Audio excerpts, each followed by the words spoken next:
et bienvenue dans l'Update, l'émission qui vous tient informé des nouveautés technologiques dans le tourisme.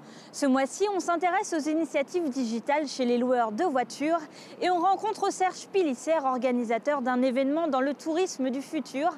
Mais avant, le zapping. Et on commence ce zapping par Messenger, la messagerie instantanée de Facebook. Voyage, SNCF et KLM viennent d'annoncer qu'ils utiliseraient ce service pour communiquer avec leurs clients. Une manière originale de répondre aux questions ou de régler un problème qui pourra aussi être automatisé grâce aux bots du réseau social. YouTube intègre le live streaming à 360 degrés et le son 3D. Les internautes pourront désormais changer l'angle de vue des vidéos et entendre les sons en fonction de ce qui apparaît. Des vidéos immersives au fort potentiel inspirationnel qui devraient ravir les acteurs du tourisme. On ne compte plus les initiatives dans la réalité virtuelle. En Géorgie, la marque Old Irish a proposé une expérience originale aux passants. Ils pouvaient découvrir les paysages de l'Irlande en enfilant un casque. Les images diffusées à la fin devenaient ensuite réalité. Comme quoi, le virtuel peut aussi devenir réel. Et on finit par une petite note what the fuck avec sans doute l'accessoire le plus bizarre pour smartphone. Ce magnifique pouce en silicone a été conçu au Japon et permet aux détenteurs de mobiles extra larges de pouvoir toucher le haut de leur écran. Son prix, 14,50 $ pour agrandir son pouce de 15 mm. Avec l'arrivée de nouveaux acteurs, notamment dans l'économie collaborative, les loueurs de voitures ont dû s'adapter aux nouveaux usages. Deux d'entre eux ont décidé de passer à la vitesse supérieure, nous les avons rencontrés.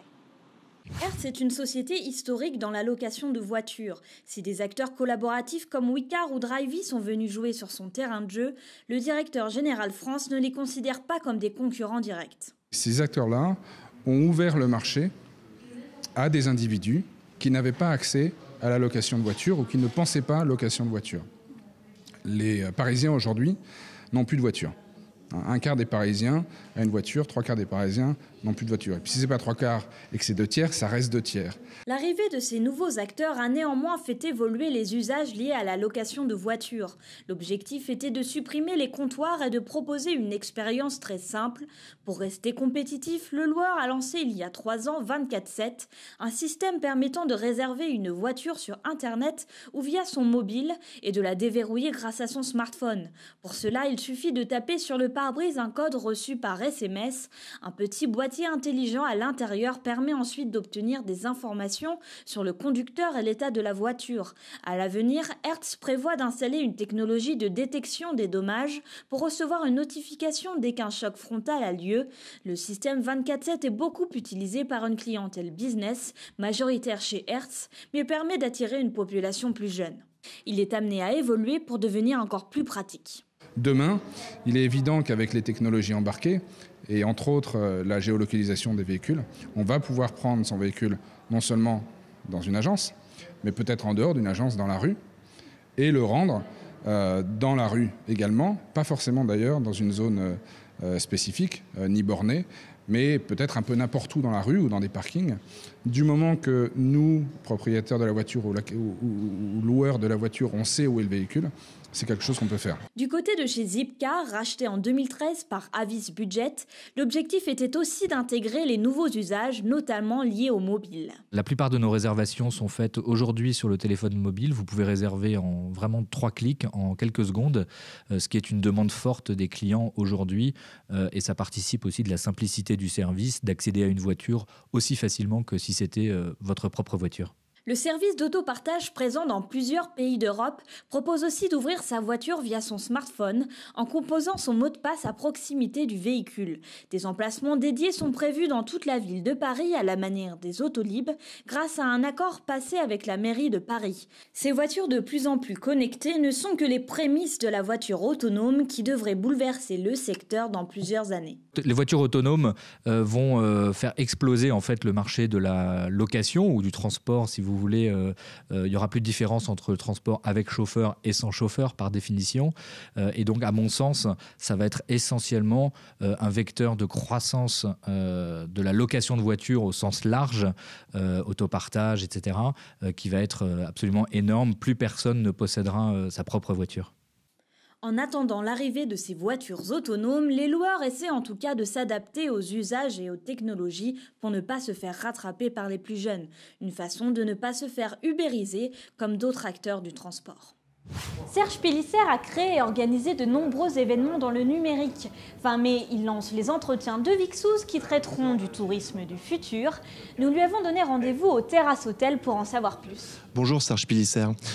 Alors, le monde change vite, notamment depuis que le digital s'est immiscé dans notre quotidien.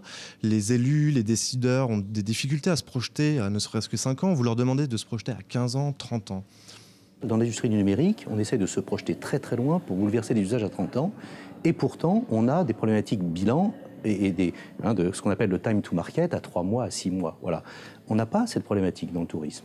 Donc il y a zéro contrainte en réalité à ce qu'un individu, un manager, puisse essayer d'imaginer quelles seraient les différentes formes de tourisme à 30 ans. Mais il y a là peut-être une dimension politique qui les empêche de se projeter, une dimension capitalistique, peut-être même une forme d'industrialisation extrêmement rétrograde et ancienne, qui les empêche d'essayer de se projeter un peu plus loin et d'imaginer ce que pourrait être le futur de nos tourismes. Parce qu'il s'agit bien du futur de nos tourismes et pas du tourisme. Quelle forme prendront les échanges lors des entretiens de Vixous ? Je crois qu'aujourd'hui, quand on essaye de développer, comme on le veut, c'est ambitieux, une forme de plateforme internationale, même si c'est franco-français la première année, c'est volontaire. Mais le positionnement, c'est de devenir une plateforme mondiale de réflexion, donc un think tank sur le tourisme du futur. On se devait d'innover dans le fond et dans la forme. Donc effectivement, je ne vais pas là révéler des secrets, mais il va y avoir, dès l'entrée, les premiers mots qui vont être posés par une personne totalement inattendue. Voilà, personne n'est au courant, sauf moi. Même notre partenaire avec qui nous coproduisons à Tout France n'est pas au courant. Voilà.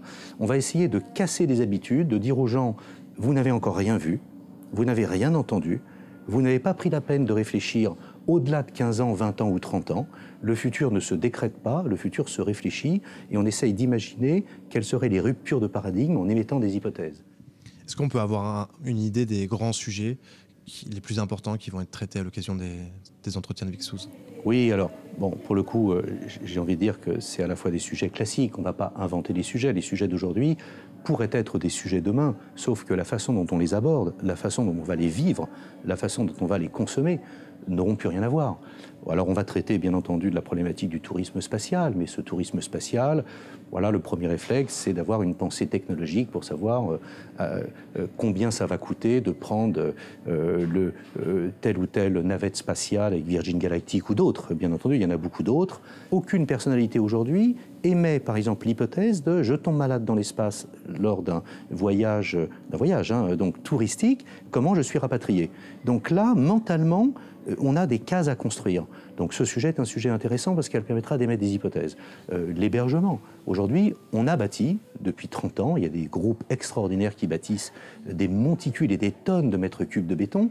Et en réalité, on s'aperçoit qu'on a des milliards de mètres cubes de béton sur Terre, mais que la fonction de dormir, en fait, elle est restreinte à 5 mètres carrés. Donc, enfin, c'est totalement incroyable.